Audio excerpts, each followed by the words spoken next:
Sound recording began, marking the start of the day's filming. The atmosphere was energetic, with the crew preparing for what would become the movie's opening scenes. The team expressed enthusiasm for the day's work, aiming to capture memorable moments and set a positive tone for the production. The discussion shifted to the film's origins, referencing Scott Derrickson's earlier work on Sinister, which marked the first venture into the horror genre for the speaker. The joy of collaborating again was highlighted in making a classic, old-fashioned, scary movie. Joe Hill's novel inspired the idea for The Black Phone, and after years, Scott proposed adapting it into a film centered on childhood resilience and growing up in 1970s North Denver. The concept was refined, and Joe Hill agreed to join the project, resulting in a script completed in about 5 weeks. The script was praised for its strong sibling dynamic, particularly the character of Gwen, whose transformative journey and supernatural elements were particularly notable. The film's inspiration was traced back to real-life events, such as the John Wayne Gacy case, which shaped the era's atmosphere and the mythos of notorious killers. The story was set in a time when missing children were a frequent and terrifying topic, with posters and milk cartons serving as reminders of the danger. The film's heart was noted as a distinguishing feature, with a focus on children rather than adults, making the horror more personal and relatable. The period setting of the 1970s influenced the visual style, with careful attention to lighting, color, and production design. The use of anamorphic lenses, period-accurate costumes, and cars helped create an authentic and haunting atmosphere. The cast, especially the young actors, brought energy and imagination to the set.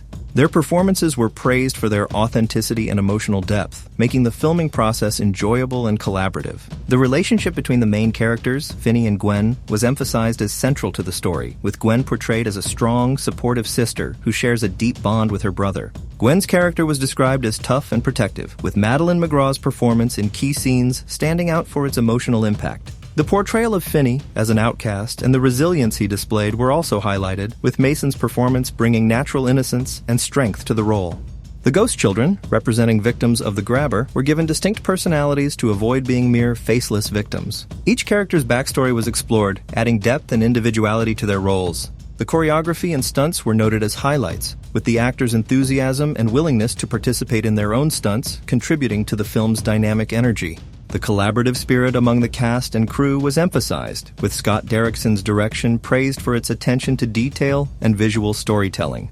The production process was described as a collective effort, with everyone working together to bring the story to life in an authentic and impactful way.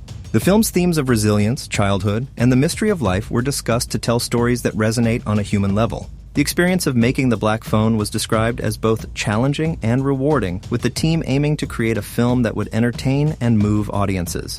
The final thoughts reflected on the power of storytelling, especially in horror, where tapping into the unknown and the unexplained can be both thrilling and meaningful. The film was viewed as a celebration of youth resilience and the enduring impact of childhood experiences. There was no need for fear, as nothing bad would happen in this setting.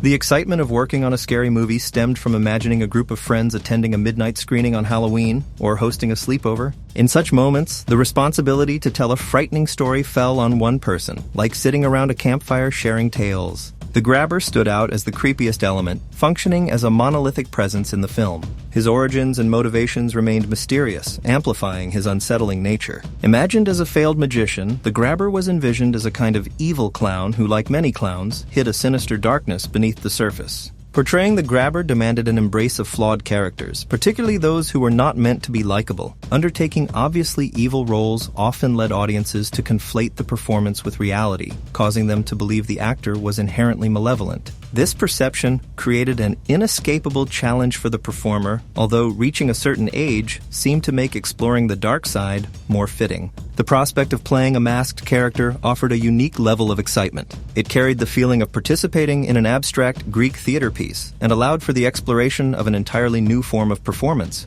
The role required conveying terror and emotion almost wholly through voice and body language, as facial expressions were largely hidden behind the mask. Ethan Hawke's embodiment of the grabber brought an intense, deeply unstable, and unsettling quality to the character. Other cast members found the mask itself chilling, and Ethan's persistent enthusiasm for working beneath the mask set the mood for his performance. The challenge of acting without facial cues required him to rely solely on his vocal delivery and physicality. The craft of portraying darkness or malevolence posed difficulty, as such emotions were rarely justifiable. Nonetheless, Ethan approached the character with the intention of elevating what was on the page, determined to enrich the role through his acting. Audiences are hardwired to interpret others' emotions through facial expressions, so when a face is concealed, attention shifts entirely to body language, gestures, and energy, altering the viewer's perception. This new challenge encouraged experimentation with how the character stood, moved, and delivered lines, prompting questions about vocal quality and physical presence. The idea of a person so determined not to be seen suggested profound self-loathing, making it intriguing to imagine what the character might be hiding from. The narrative explored the notion that those who inflict torment on others are often those who have suffered themselves. Ethan Hawke's remarkable talent brought the role to life, and the hope remained that he would continue to explore and portray villainous characters, given his evident skill in such roles. The narrator finds scary movies set in earlier periods more exciting because they stimulate the imagination. They enjoy seeing a world without cell phones and computers. Production design aims to create the atmosphere in which the story's events unfold. It also helps develop a specific understanding of the characters. Paddy Podesta, the art director, crafted a world that felt lived in, effectively conveying what it was like growing up in the 1970s. The setting is the 1970s in Denver, where Scott, the director, lived as a boy. Many set design details and story elements derive from his memories. An individual mentions wearing authentic 1970s Ditto pants, describing the decade as their personal vibe and a dream costume world. They appreciate the fabulous clothes, especially jeans that make them feel taller. The 1970s required fabulous hair, characterized in 1978 by a fluffy, lived-in style distinct from the stringy, grimy look of the 1960s. The characters have distinct hairstyles. For example, Gwen's braids are styled to be self-maintained. Finney has a shag haircut, adding fun shapes and textures to the visual experience. The film's overall aesthetic is described as heightened naturalism, grounded with moments of elevation for a dynamic visual experience, avoiding hyper-stylization.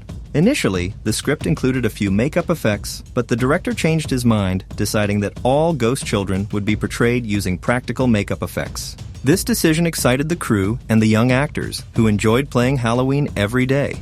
The basement is a primary setting for horrific events. It is designed as a metaphysical, expressionistic space where terror is constant, featuring a rusty horizon that symbolizes a rip in the universe. The narrator expresses excitement about being kidnapped by Ethan Hawke in the creepy basement, highlighting details like battleship-style lights with metal cages and grimy walls that add to the eerie atmosphere. The black phone in the film is described as an iconic and well-crafted prop from the 1970s. Approximately 3 such phones are used, and they are hooked up to a Viking system, allowing actors to make it ring and communicate with Mason. The director hired a fantastic artist to create masks, which became a significant element of the film. Initially imagined as singular, the masks were later designed with variations, sometimes half-covered, some lacking mouths or eyes, which contributed to a symbolic universe. The first mask prototype was a smile. Expressions like a frown symbolized doom for the children. The masks have horns, an outward sign of the devil or evil, reinforcing their eerie impact. The masks are regarded as incredibly cool, with chilling effects such as looking into darkness where light is. They carry much of the visual and emotional weight in the film's storytelling.